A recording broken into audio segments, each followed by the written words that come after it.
감사하며 기도 올리옵나이다. 아멘. 오늘 주일학교 예배를 드릴 때 제가 뒤에 앉아서 이렇게 들어보니까 집사람이 맥주 감사 주일에 대해서 이야기를 할 때 발음이 잘못 들려서 맥주 감사 주일에 혹시 그렇게 들리시지 않습니까?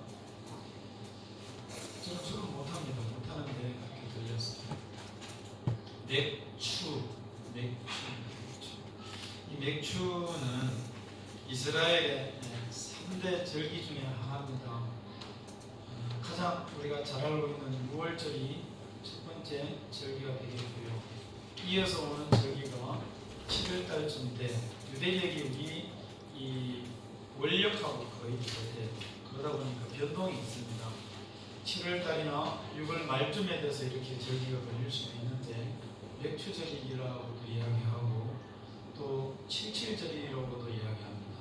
조금 이따가 설명을 드리겠지만 오순절이라고도 이야기를 할 수 있어요. 그리고 또 가을은 10월달쯤 또 이렇게 왔다 갔다 하기 때문에 9월달쯤도 될 수 있는데 초막절이 있습니다. 이 세 개 절기가 유대인들이 가장 크게 즐기는 명절과 같은 절기가 되겠습니다. 하나님께서는 하나님의 백성들을 이렇게 인도하시면서 두 가지 사용하시는 것이 있어요. 그러니까 인도하신다는 말은 하나님이 이스라엘 백성들과 관계할 때에 관계하는 그 매개체, 접촉점으로 사용하는 것이 두 가지가 있는데 그것이 하나가 제사입니다. 예배입니다. 제사를 하나님께서 그렇게 사용하시고 또 하나는 바로 이 절기가 되겠습니다. 오늘 이 맥주 감사절은 이스라엘 백성들이 40년 동안 광야 생활을 할 때에 하나님께서 만나를 주셨습니다. 그것을 먹고 그렇게 살아갔잖아요. 그러다가 이제 가나안 땅에 딱 입성하는 순간에 그리고 가나안에서 첫 수확이 이렇게 딱 그 백성들에게 거둬지는 순간에 하늘의 만나가 딱 그쳤습니다. 그때 하나님께서 너희들이 거둔 것 중에 어떻게 해요? 첫 이삭 한 단을 제사장에게 가져갈 것이요. 그러면서 제사장을 통해서 하나님 앞에 나에게 이것을 드릴 것을 명령을 하셨습니다. 그것을 기념하여서 지키는 절기가 맥주절이 되겠습니다.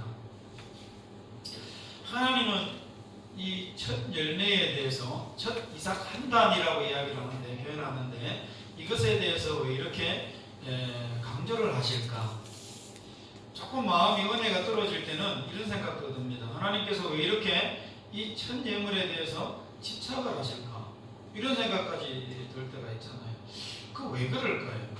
그런 부분들에 대해서 우리가 하나님의 마음을 제대로 안다면 충분히 그러실 수 있구나라는 것이 우리에게 와요. 오늘 이 시간이 하나님께서 왜 이렇게 강조를 하시고 왜 이렇게 이 첫 예물에 대해서 하나님께서 말씀을 하셨나라는 것에 대해서 확실히 깨닫고 감으로 마음에 오히려 은혜와 감사가 충만하시기를 주님의 이름으로 간절히 축원합니다. 네. 이스라엘 백성에게 가나안 땅에 들어가서 첫 열매는 반드시 하나님께 바치라 라고 말씀을 하셨어요. 10절에 보니까 이스라엘 자손에게 말하여 이르되 쭉 가다가 첫 이삭 한 단을 제사장에게 가져갈 것이요 라고 말씀하고 있고요. 그러면서 쭉 내려가다 보십시오. 14절에 가서 보십시오. 너희는 이렇게 너희의 하나님께 예물을 가져오는 그날까지는 떡은 빵을 이야기합니다. 볶은 곡식도 또 새 이삭은 핵곡식을 말합니다. 이제 금방 소출한 그 곡식을 새 이삭도 먹지 못한다라고 지금 말씀하고 계셔요. 사실 광야에서 40년 동안 하나님의 주시는 만나 이것도 기적이잖아요. 어떻게 해마다 그렇게 백성들이 먹을 수 있도록 하늘에서 만나가 내립니까? 근데 그걸 매일 먹다가 보니까 막 질리잖아요. 그래서 어느 날은 막 하나님 앞에 모세를 통해서 원망합니다. 우리가 애굽에 있었을 때는 며칠에 한 번씩 고기도 먹었는데 또 파도 먹었고 마늘도 먹었고 부추도 먹었는데 왜 우리에게 이 광야로 인도해가지고 맨날 만나만 먹도록 하느냐고 원망이 있어요. 이 참 사실은 이게 우리들이잖아요. 그 만나도 감사한 거고 이게 기적인데, 그래서 하나님께서 또 메추라기를 몰아서 갖다 줬잖아요. 입에서 고기 냄새가 진동을 하더라고요. 더 이상 막 질려서 못 먹을 정도로 메추라기를 하나님께서 몰아다 주셨어요. 그래 만나를 계속 먹다가 이제 가나안 땅에 들어가서 그 해에 농사를 지어서 딱 첫 소출을 해서 딱 먹으려고 하는 순간에, 그때 한번 생각해 보십시오. 여러분 같으면 어떤 마음이겠습니까? 굉장히 흥분되지 않겠습니까? 그리고 만나가 아닌 뭔가 내가 직접 땀을 흘리고 지었던 미국식을 내가 먹는다라고 생각할 때에 얼마나 마음에 감격스럽고 벅차겠습니까? 그런 순간에 하나님께서는 뭐합니까? 그것을 내게 먼저 바쳐라 라고 이야기를 하고요. 또 하나는 하나님께 먼저 바쳐야 되는 것과 동시에 또 그것을 먹지 말라라고 지금 이야기를 해요. 절대 먹어서는 안 된다라고 14절에 이렇게 이야기를 합니다. 먹지 말지니. 참 이 백성들이 이해할 수 없어요. 이해할 수 없는 것을 지금 말씀을 드립니다. 또 보니까 이것이 그 해만 그렇게 적용이 되면 되겠는데 영원한 규례라고 이렇게 하나님께서 선포하십니다.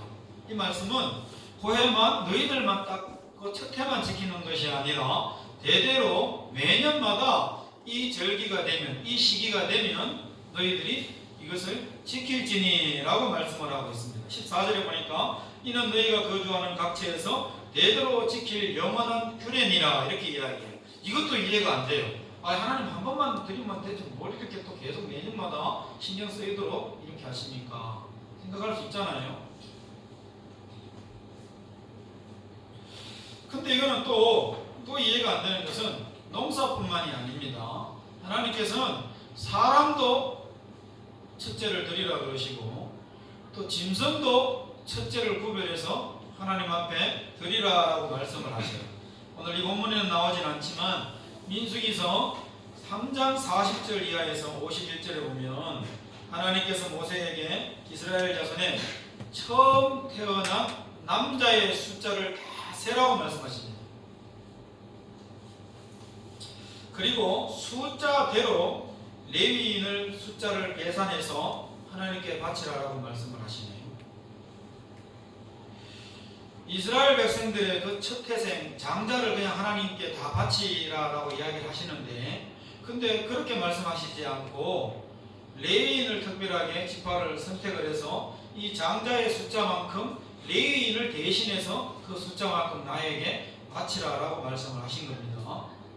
그러니까 하나님은 이스라엘에서 태어난 모든 것이 하나님 당신의 것인 것을 선포를 하시면서 사람도 짐승도 여기에 다 포함된다라고 말씀을 하셔요.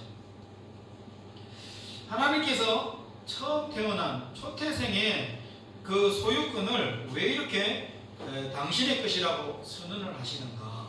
왜 그러시는가? 이것은 이 출애굽 당시에 이 뭡니까? 마지막 재앙, 10번째 재앙, 장자의 죽음과 이렇게 관련이 있습니다. 그때 여호와의 신이 그 애굽에 이렇게 지나갈 때에 문지방에 하나님의 말씀을 그대로 믿고 어떻게 해요? 피를 발랐던, 염소든 양이든 피를 발랐던 그 집은 지나갔잖아요. 넘어갔잖아요. 그래서 우리는 그걸 6월절로 이렇게 지키거든요.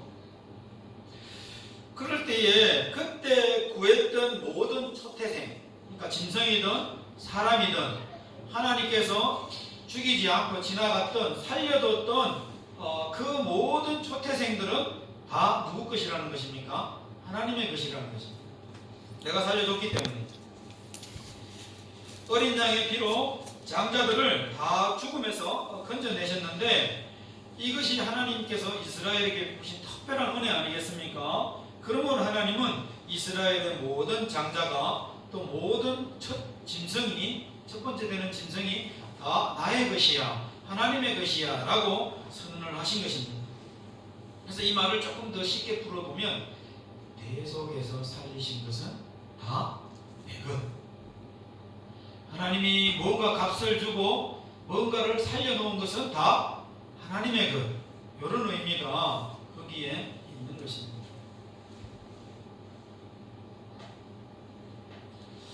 하나님의 은혜는 거기서 그치지 않습니다. 보십시오. 아까 이스라엘의 장자들 때문에 장자들의 첫 번째 장자들은 다 하나님의 것 아니겠습니까? 그 하나님의 것을 다 장자들을 계수해 보니까 이 장자들을 다 하나님의 거로 가지고 오면 이스라엘 백성들이 어떻게 살 수 있어요? 못 살잖아요. 그러니 하나님께서는 방법을 주셨는데 레위 지파를 선택을 해서 레위인들을 계신 하나님 앞에 장자의 숫자만큼 바치도록 하셨어요. 민수기서 3장 45절 말씀에 보니까 이스라엘 자손 중 모든 처음 태어난 자 대신에 레위인을 치하고 이런 말씀이 나오거든요. 그리고 레위인은 내 것이라 하나님께서 이렇게 말씀하십니다. 근데 이스라엘 장자의 숫자가 레위 사람들의 남자의 숫자보다 273명이 더 많아요. 그러면 레위인들이 부족하잖아요. 이스라엘의 장자 숫자보다.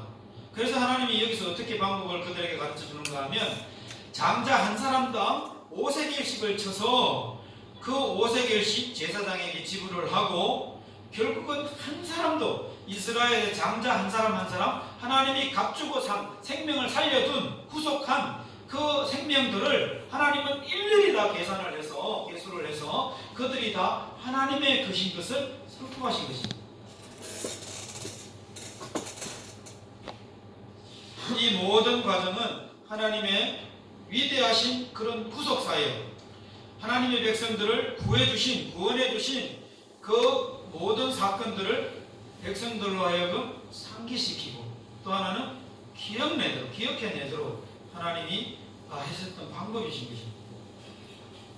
하나님은 어떤 생명이든 아무런 대가 없이 속함을 받을 수 없다 라는 사실을 이스라엘 백성들에게 각인시켜 준 것입니다. 때문에 오늘날 우리가 예수 그리스도의 이 십자가 피로 구원받았잖아요. 이것은 하나님의 것이라는 것과 하나님이 그렇게 구원받은 우리 한 사람 한 사람을 어떻게 해요? 고치지 않는다. 허투루 그냥 대충 해서 그걸 뭐라 그럽니까? 마지막 뜰이라 그럽니까? 뜰이로 그냥 이렇게 해서 그냥 대충 이렇게 이거 아니라는 거예요. 한 사람 한 사람 하나님이 예수님의 피로 구속을 받은 사람들은 하나님께서 기억을 하시고 그 사람들을 하나님이 계수하시고 한 명이라도 빠지면 안 되도록 구속한 것은 내 것이야 라고 값을 다 쳐서 어떻게 해요? 하나님께서 내 것이야 라는 것을 하나님은 지금도 생각하고 계신다는 사실. 나는 뭐 교회를 갈 수도 있고 교회를 안 갈 수도 있고 뭐 내 마음대로 가면 되지 뭐 또 기분 좋으면 안 갈 수도 있지 뭐 또 무슨 일 있으면 안 갈 수도 있지 뭐 이건 우리 생각이고 하나님은 어떻게 생각하고 계신다고요? 그 순간 우리의 생각과 마음을 다 읽으시는 하나님께서는 탄식하십니다. 내가 너를 어떻게 샀네?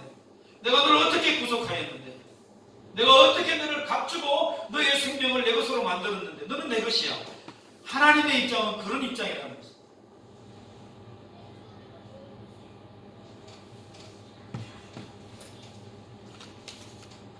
예수님의 십자가 피로 우리 한 사람 한 사람을 구속하셨습니다. 그래서 우리는 다 하나님의 것입니다.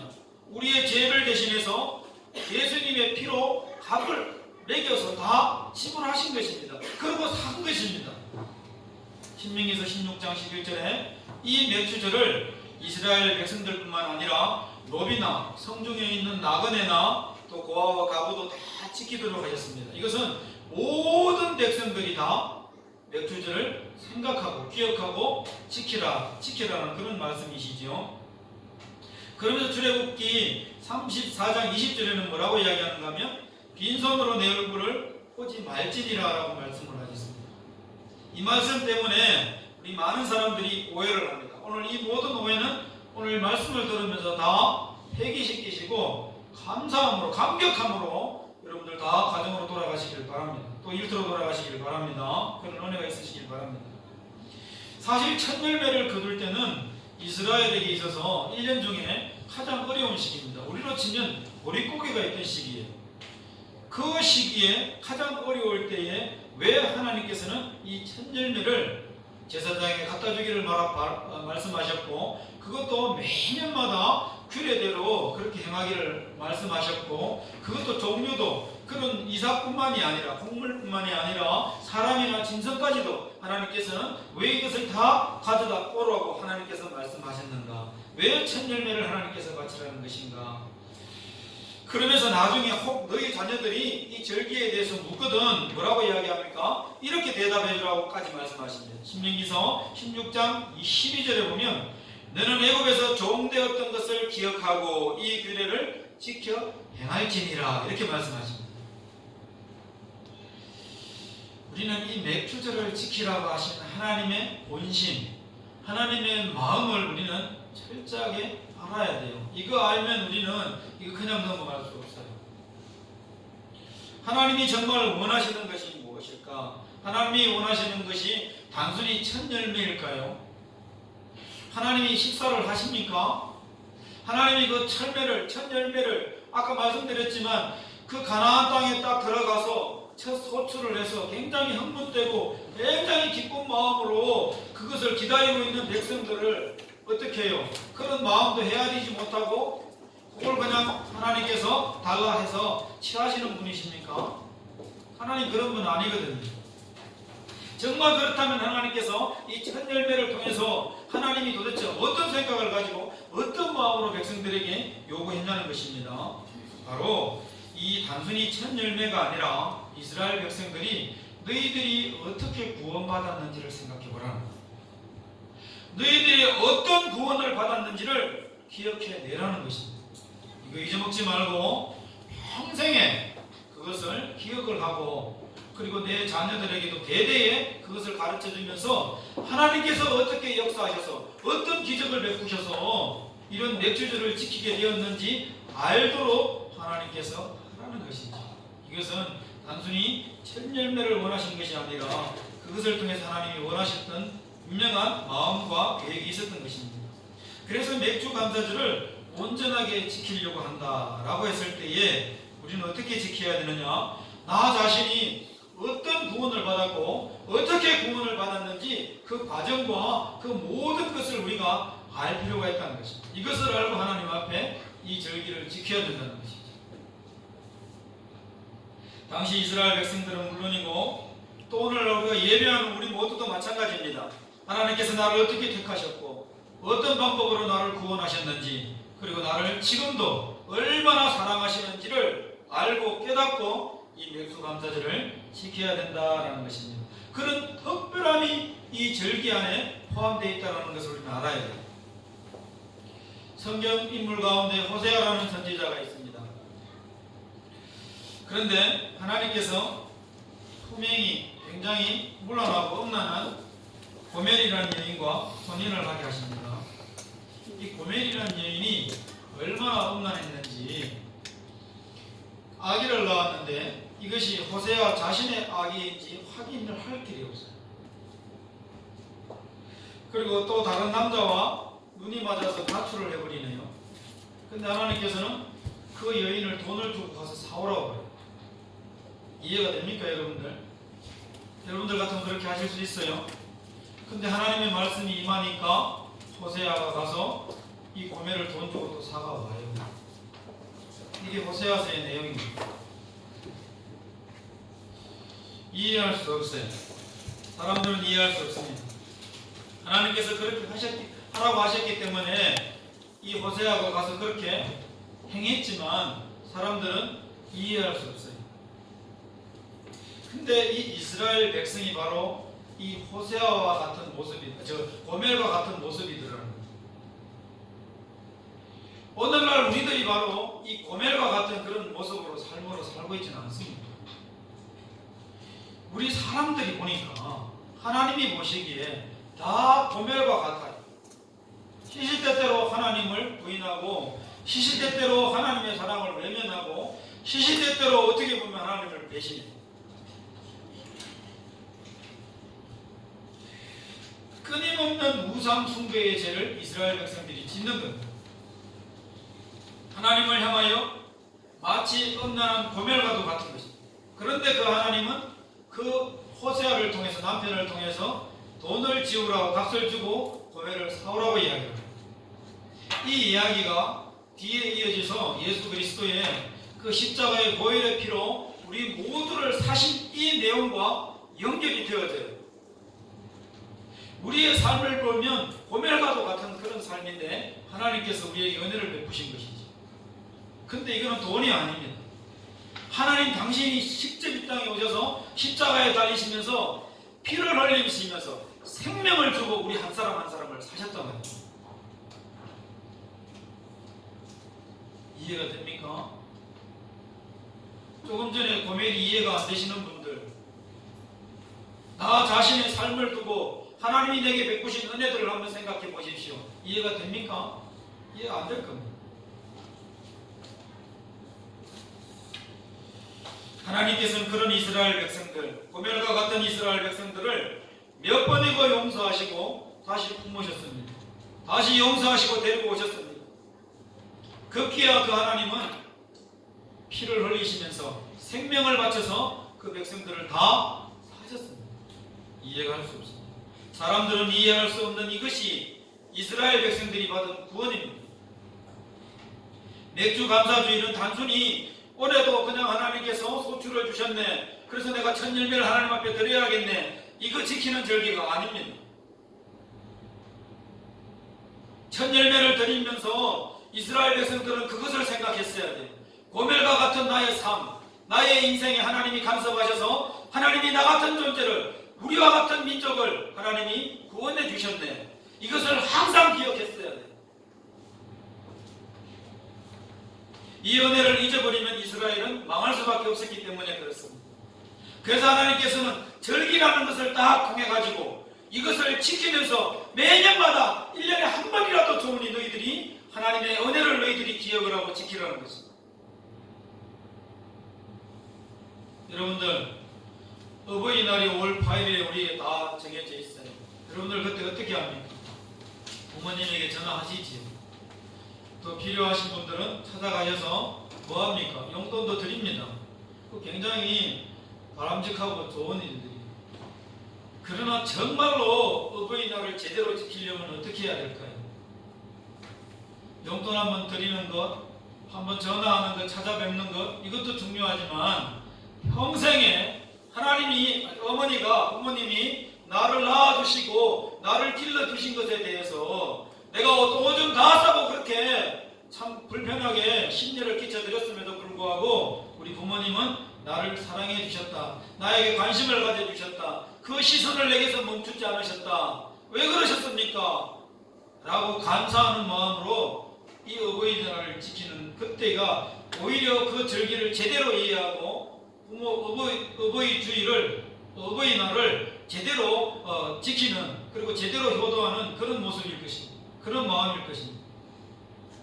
일회성에 그치지 아니하고 항상 감사하는 마음이 우리에게 있어야 하듯이 하나님께서는 이 맥주절을 통해서 너희들이 도대체 어떻게 구원받았는지를 잊어먹지 말고 살아라. 너희뿐만이 아니라 너희 가족과 너희 자녀들도 이 사실을 기억하고 살아라 라는 것이 이 절기를 주신, 절기를 통해서 하나님이 요구하시는 마음인 줄로 믿습니다.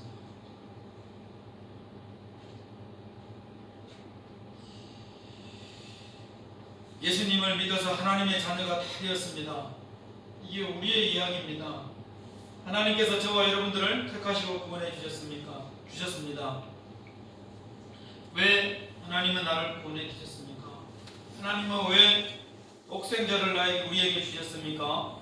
왜 하나님은 이 땅에 오셔서 고생을 하시고 십자가에 달려 돌아가셔야만 했습니까? 내가 그런 사랑을 받을 만한 자격이 내게 있습니까? 답은 알잖아요. 없잖아요. 설명할 수 없는 은혜입니다.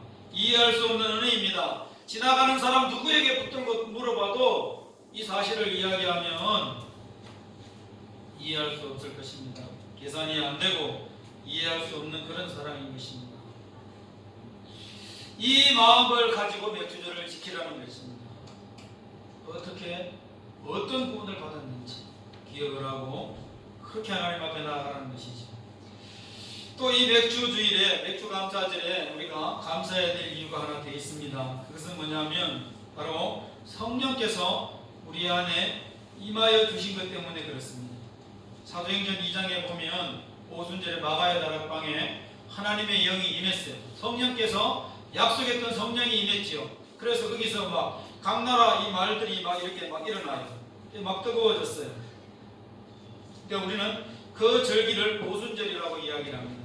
근데 맥주절을 보면 6월절을 지나고 나서 77절이라고도 이야기하고 또 오순절이라고 이야기하는 이유가 7일씩 7일째 되는 7번 지나면 49일 아닙니까? 그리고 그 다음 날을 하나님께서 이 맥주절로 지켜라라고 이야기했거든요. 6월절로부터 시작해서. 근데 오순절에 마가의 다락방에 임한 그 오순절이 보니까 이 6월절부터 계산해서 딱 49일째 되는 날에 50일째 되는 날에 이 오순절이 그 성령이 이 마가의 다락방에 임했던 것입니다.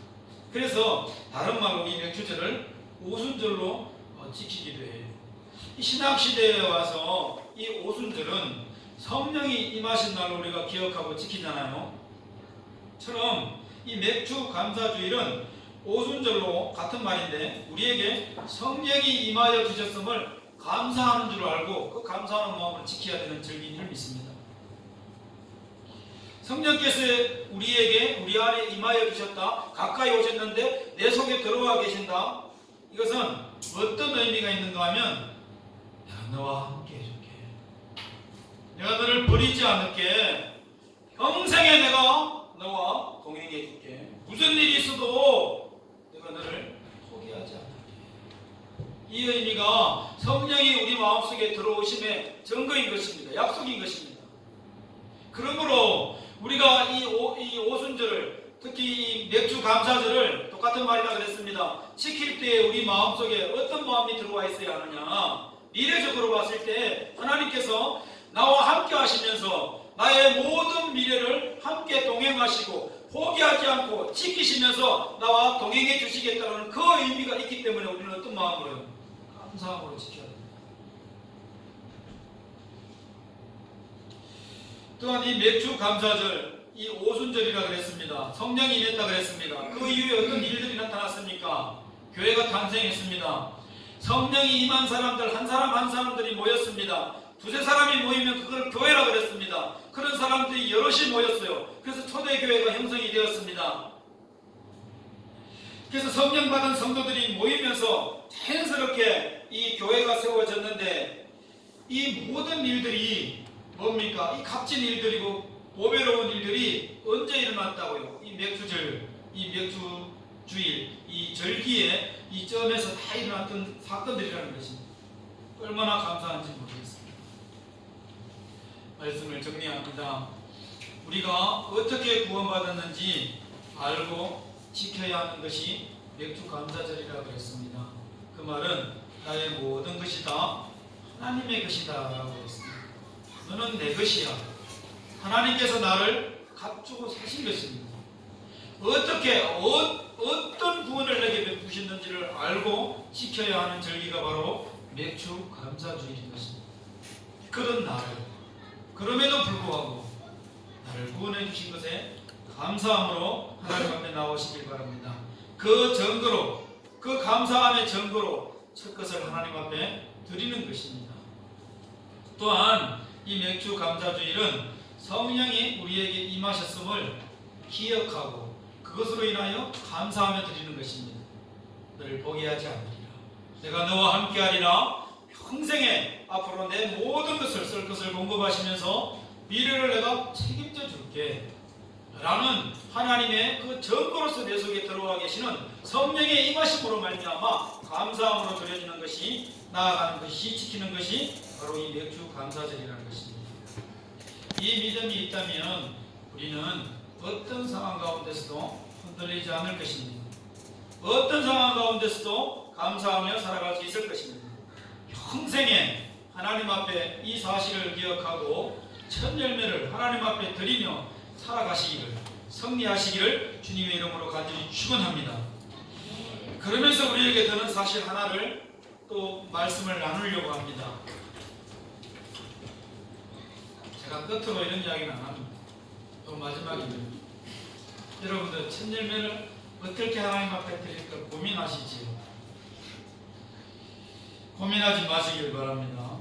하나님께서 복을 주시는 대로 감사하면 되는데 신명기서 16장 10절 말씀에 네 하나님 여호와 앞에 7절을 지키되 똑같은 말입니다. 몇 주절하고 내 하나님 여호와께서 내게 복을 주신 대로 라고 말씀하고 계십니다. 복을 주신 대로 하나님 앞에 감사하시면 됩니다. 그리하면 그 다음에 어떻게 하시겠느냐 보십시오. 하나님께서 큰 복을 주시겠다고 약속하셨습니다. 네 재물과 네 소산물의 처음 익은 열매로 여호와를 공경하라. 그리하면 네 창고가 가득히 차고 내 포도즙틀에 새 포도즙이 넘치리라. 하나님께서 약속하셨어요. 또 하나 고민이 있습니다. 어떤 고민이 있습니까? 잘도 알지요. 제가 했던 고민들입니다. 없는데 어떻게 드리라는 이야기입니까? 진열매를 무엇으로 드립니까? 이거 역시 고민하지 마시길 바랍니다. 하박국 선지자의 이런 고백을 우리는 합니다. 비록 무화과 나무가 무성하지 못하며 포도나무에 열매가 없으며 감람나무에 소출이 없고 밭에 먹을 것이 없으며 우리의 양이 없으며 외양간에 소가 없을지라도 그 다음 말씀이 중요합니다. 나는 여호와로 말미암아 즐거워하며 나의 구원의 하나님으로 말미암아 기뻐하리로다 그랬습니다. 나를 구원해 주신 그 하나님으로 말미암아 기뻐하며 이 감사절기에 나오시면 됩니다. 고민 없지요? 염려하지 마시길 바랍니다. 구원의 하나님을 아는 것으로 기뻐하며 감사하는 것 하나님이 굉장히 소중하게 생각하십니다. 이것 때문에 이 절기를 주신 거거든요. 순위가 뒤바뀌면 안 됩니다. 본질이 뒤바뀌어서는 안 된다고요. 지금 맥주 감사제일은 구원의 하나님으로 인해 기쁨과 감사함이 넘치시기를 그런 여러분들 다 되시고 또 가정이 되시기를 또 일터와 사업터가 되시기를 주님의 이름으로 간절히 축원합니다. 기도합시다. 하나님 아버지 감사합니다. 나 같은 존재 참 하나님께서 어떻게 아시고 찾아오시고 하나님께서 참으로 생명 바쳐서 나를 살렸습니다. 그래서 지금 하나님의 것이라고 너는 내 것이라고 말씀하고 계십니다.